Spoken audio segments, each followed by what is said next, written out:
Let's get over to our first alert forecast. Lonnie, Quinn is tracking a very cold morning. Yeah, and then also a possible nor'easter for the weekend. So we got lots to talk to. I'll jump right into a cage. Look, you just gave us that little apple story out there. Here's the picture right now as we look out over not just the Big Apple, but it is a chilly Big Apple. 50 degrees right now. Yeah, I know. I write my own material. It's really great. All right, what I've got for you is a morning low of 46. We take that 50, we drop you down to 46.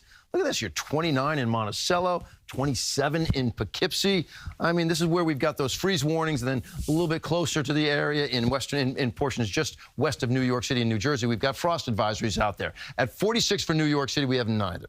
But it is going to be the coldest day we've had so far this year. But the story is, bar none, what's going on with this potential nor'easter for the weekend. It is Sunday into Monday. Confidence has gone up. The intensity of the storm has gone up. Winds 40 to 60 miles per hour. Coastal flooding is a concern. We thought it might be, minor, and then it went from minor to minor to moderate. As of today, National Weather Service is saying it could be moderate to greater than moderate. Figure that one out, right? I'll try to make some sense of everything. Rainfall 1 to 2 inches, so let's get right to it. Timing it all out. Here we are Saturday. This is Saturday night, 9 p.m. Here's your low pressure system. All right, so I've got Charleston, South Carolina right there, sort of offshore. This is your storm.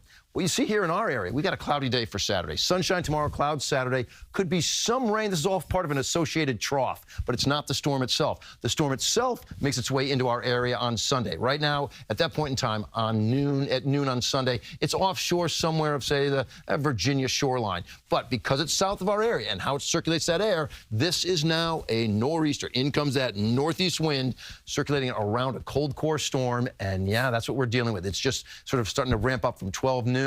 Now it's moving closer and closer. The closer that storm gets to land, and the bigger the effects. And now we have it pushing on shore somewhere south of Cape May, but we're on the tough side of this storm. The north side of the nor'easter is where you get those northeast winds. If you're on the south side of the storm, you're catching more of like a south, even more of like a northwest wind. It's not as bad out there. Then it pushes out of the area by the time you get to Tuesday. So I want you to think about Sunday, say midday or so throughout your day on Monday. What is it serving up? Winds, watch this. By the time you get to, say, Sunday night, maybe some 60-mile-per-hour gusts out there, but they're really even 51 inland in Sparta, so it's pretty widespread. High wind wash because of that potential for a 60-mile-per-hour gust. We've also got coastal flood alerts. South shore of Long Island, 1 to 2 feet of inundation. The Jersey shore, because of that northeast wind, could be 2 to 3. I think that's more of a situation there. And even in the New York harbor, we have a gale watch with possibly 4 to 7 foot swells out there. That is tough to get around on a boat, and I know a lot of folks use that for transportation. Flooding, like I said, maybe 1 to 2 inches, if not more. In fact, the European and the GFS are going somewhere between 1 3/4 inches and 2.5 inches. We have not seen rain like that, KJ, in over a month. I want to wrap it up now by showing you the 7-day forecast. So we're chilly tomorrow, but sunny at 62. Saturday, more clouds, a little bit of a rain chance, but it is Sunday and Monday that we deal with our first nor'easter of the season. I hope there's not going to be a bunch more of them, but we do see that happening out there. All right, big night in sports. We'll be right back.